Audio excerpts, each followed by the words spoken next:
Il y a toujours des odeurs qui remontent, l'odeur de la fumée et même l'odeur des pouilles. Pire, quand il y a le soleil qui tape, les odeurs ça remonte et presque on reste même presque plus au bord de la route, quoi.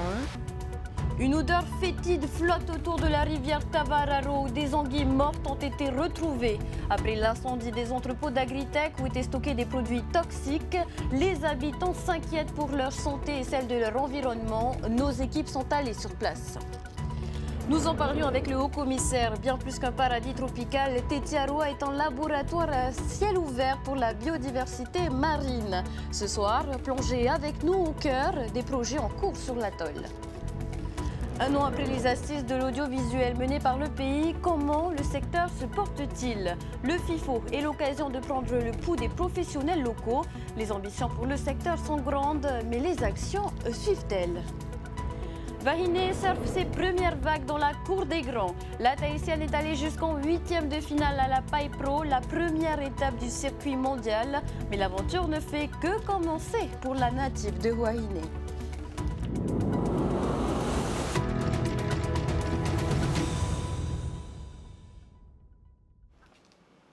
Bonsoir. Depuis l'incendie qui a réduit en cendres les entrepôts d'Agritech à Fa'a, c'est l'inquiétude à Tavararo.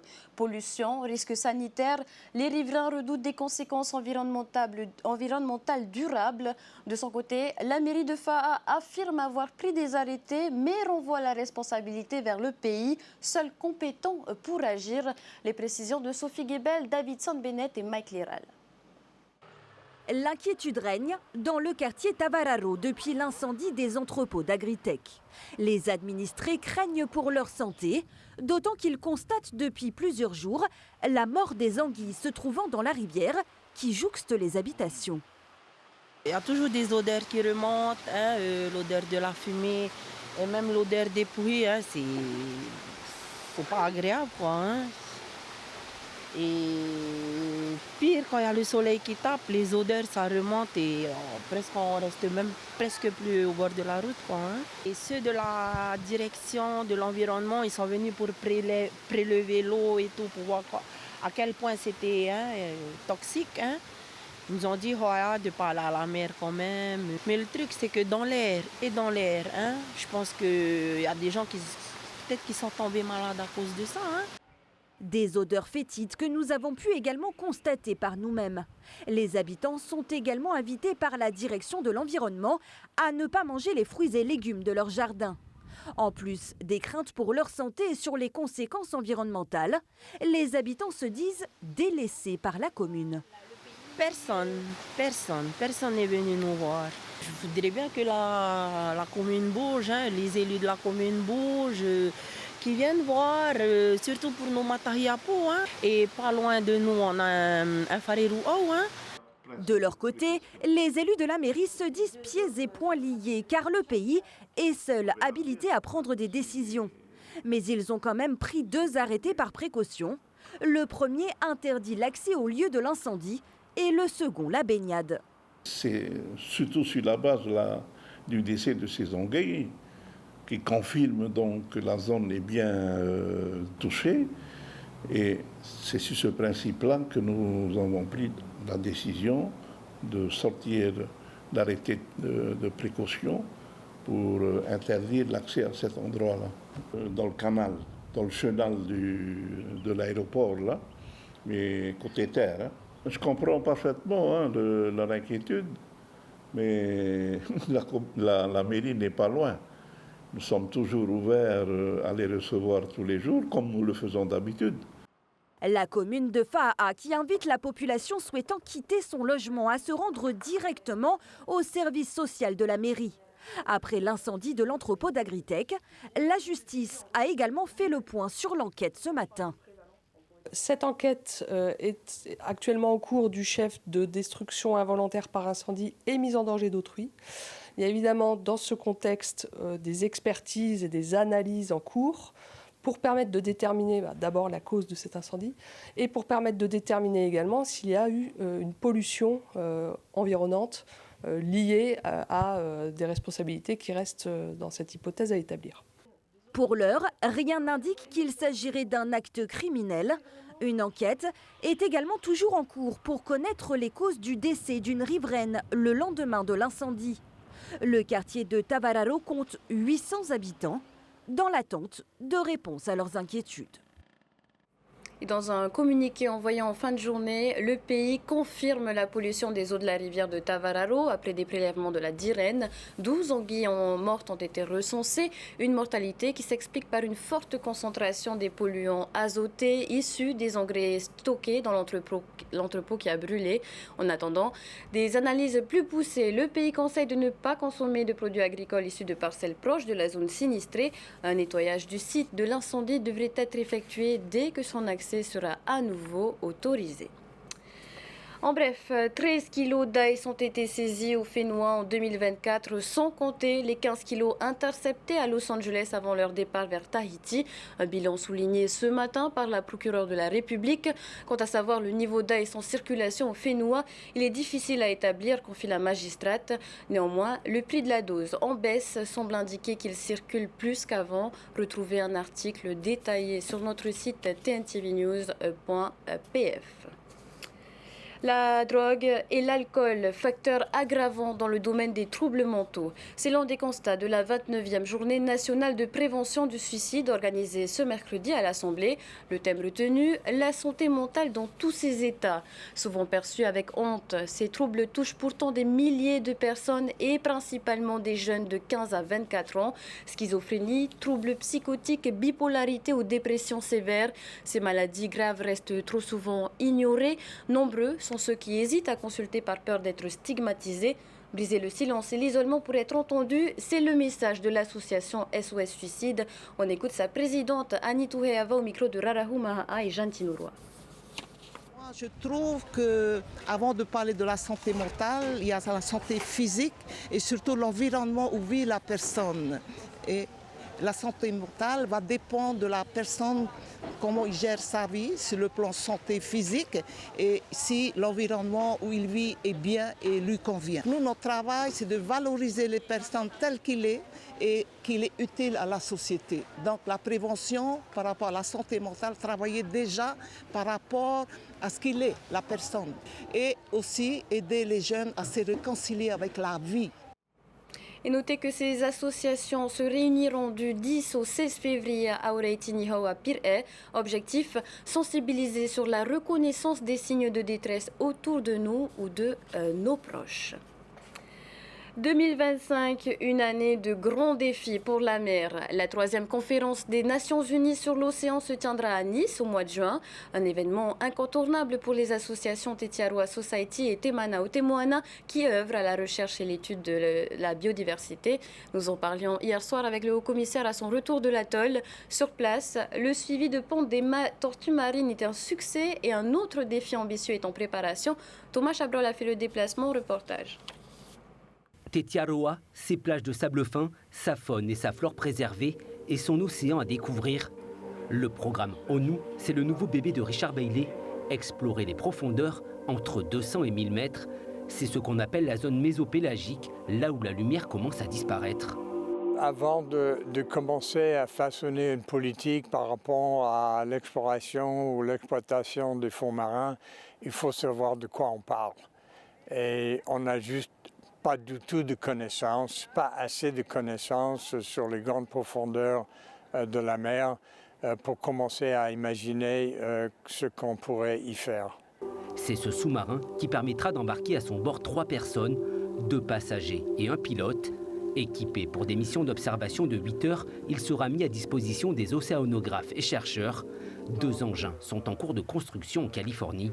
Notre idée, c'est de rendre beaucoup plus accessible logistiquement et financièrement cette zone qui contient une biomasse très diverse et très importante dont nous ne connaissons presque rien. Une zone qui contient pourtant 80% de la biomasse. Un projet ambitieux pour la science qui sera présenté par la Tetiaroa Society lors de la 3e conférence des Nations Unies sur l'océan. Nous imaginons que la Polynésie a la compétence et la passion pour devenir vraiment un centre d'excellence et une sorte de connaissance dans le Pacifique, dans le monde. Tetiaroa est aussi un lieu de prédilection pour les tortues marines. Sur cette plage et sur 20 mètres, 10 sites de ponte ont été recensés par l'association Temana ou Temoana. Et l'an dernier, on a eu vraiment l'année record sur les 18 ans, avec 1400 montées de tortues et plus de 550 nids. Ce qui veut dire quand même que c'était une année où ces femelles-là étaient très nombreuses et que dans 4 à 6 ans, on va de nouveau avoir une année très très élevée. 46 000 bébés tortues sont nés l'an dernier sur l'atoll. Leur taux de survie reste très faible une fois dans l'océan, mais ces programmes de protection, de recensement et de conservation sont essentiels, de même que la formation des référents dans les îles et à l'échelle du Pacifique Sud pour compléter les données. On aimerait homogénéiser la collecte de données et voir si on a la même influence de la température, par exemple, de l'érosion des plages, ou éventuellement des changements de comportement des tortues par rapport à la raréfaction de leur nourriture dans les océans, puisque dans le cadre des changements climatiques, tout change. Et en fait, on est en train d'étudier ce qui se passe. Aux côtés de ces associations, l'État engagé pour préparer la conférence des Nations Unies sur l'océan à Nice. Et notre objectif, nous, c'est de montrer que la Polynésie française, au sein de l'ensemble France, elle peut apporter des solutions pour le monde de demain, dans le domaine de la conservation, dans le domaine de l'énergie, dans le domaine de l'innovation. Avec le soutien du Fonds vert, l'atoll a aussi lancé son programme de lutte contre l'érosion du littoral. Dans cette pépinière, 1000 pieds de 6 espèces différentes trouveront leur place le long des plages. La préservation de l'environnement passe aussi par la réduction des déchets plastiques. Bientôt, les petites bouteilles jetables ne devraient plus être distribuées en Polynésie. Une alternative 100% biodégradable et locale sera commercialisée prochainement. Pour découvrir cette avancée, on vous emmène là où tout commence, au cœur de l'usine avec Laure Philibert.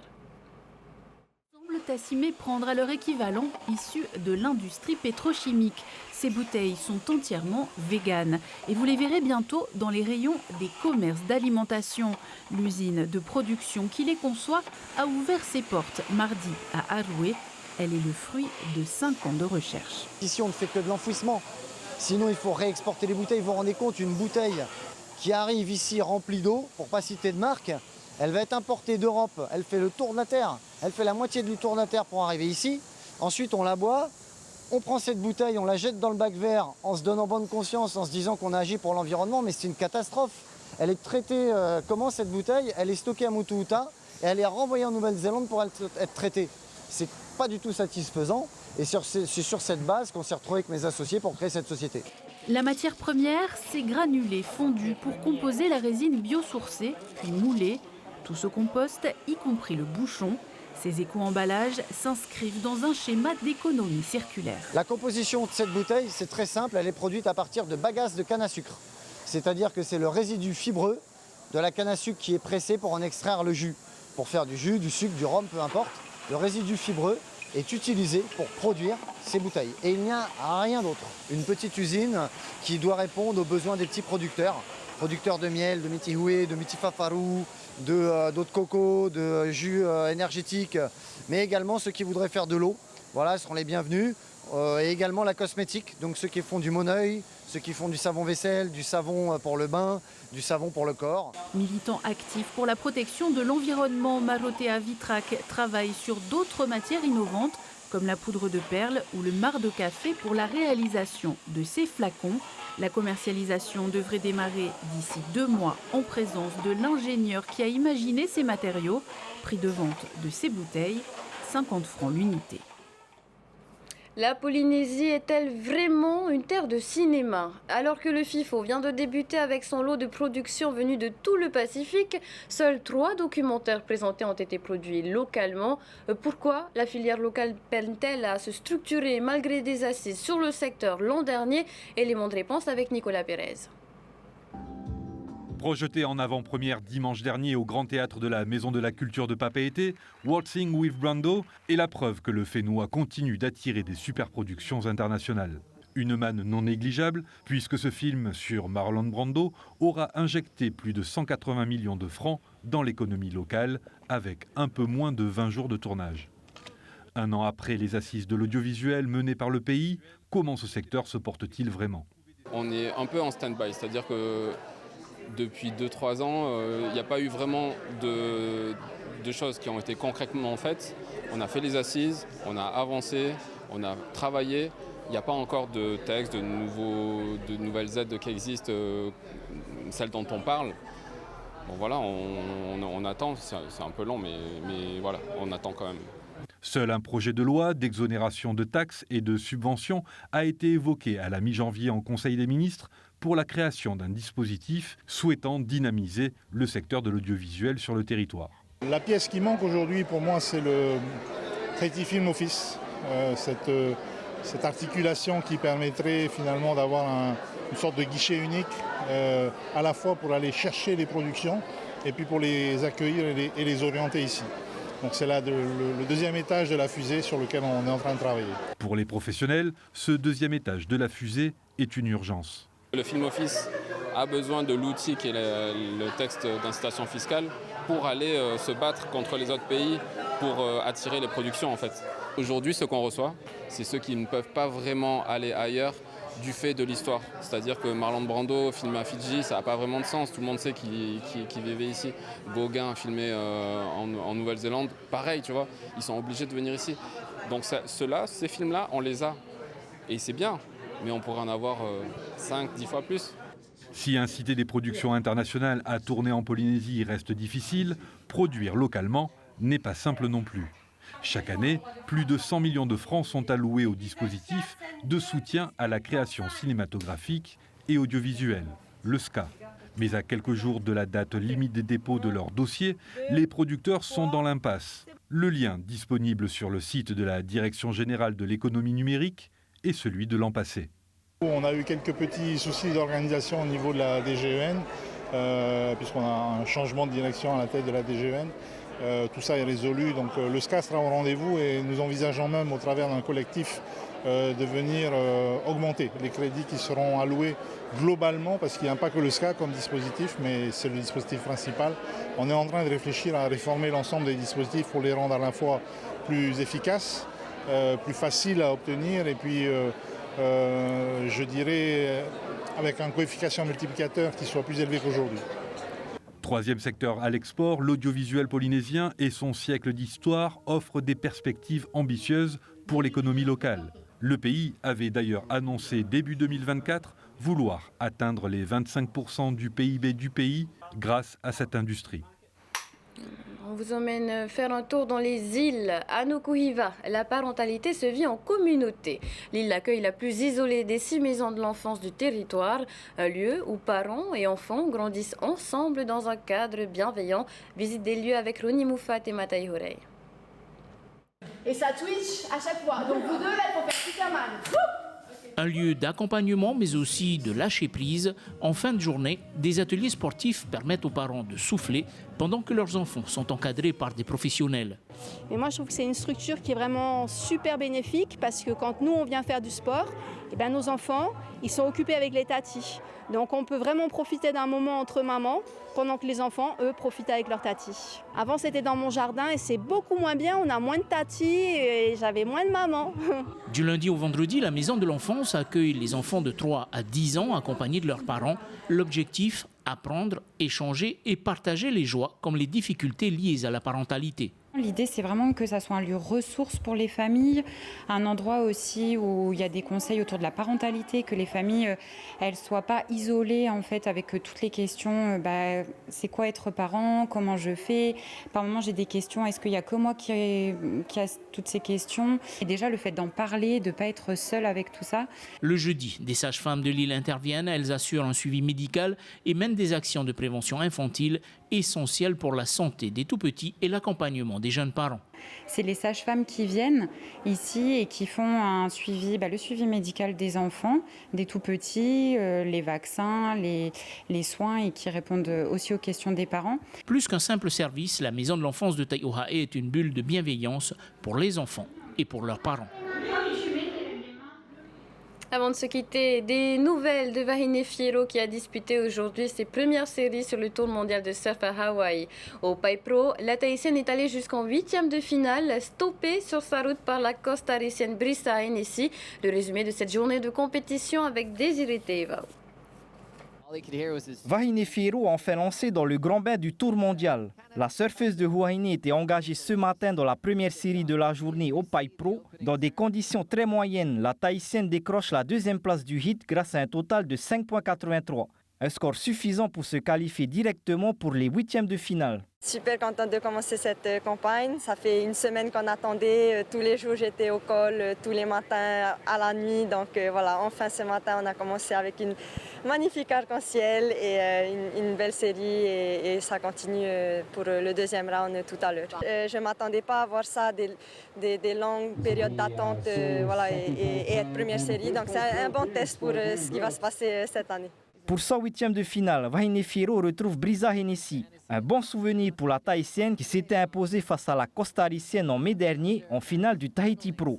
Mais à Pipeline, la numéro 4 mondiale de la saison passée fait parler son expérience. Très active dans la série, elle s'offre un total de 9,27. De son côté, Wahine Fierro trouve 2 petits tubes en fin de série, mais son total de 8,60 est insuffisant pour reprendre la tête. La Polynésienne termine à une honorable 9e place pour sa première compétition sur le Tour mondial. Elle aura quelques jours pour souffler avant d'enchaîner avec la deuxième étape du CT, prévue du 14 au 16 février à Abu Dhabi, dans une piscine à vagues. Et on souhaite bien sûr bon courage à notre surfeuse. Juste après ce journal, de 0 à 100 km/h suivi des grandes signatures. Tête à tête avec Gaston Floss proposé par Tiarinui Pahuiri Philippon. Terminé avec la série Damage. Très belle soirée à tous. À demain. Retrouvez ce journal en replay sur notre site internet et notre application mobile TNTV.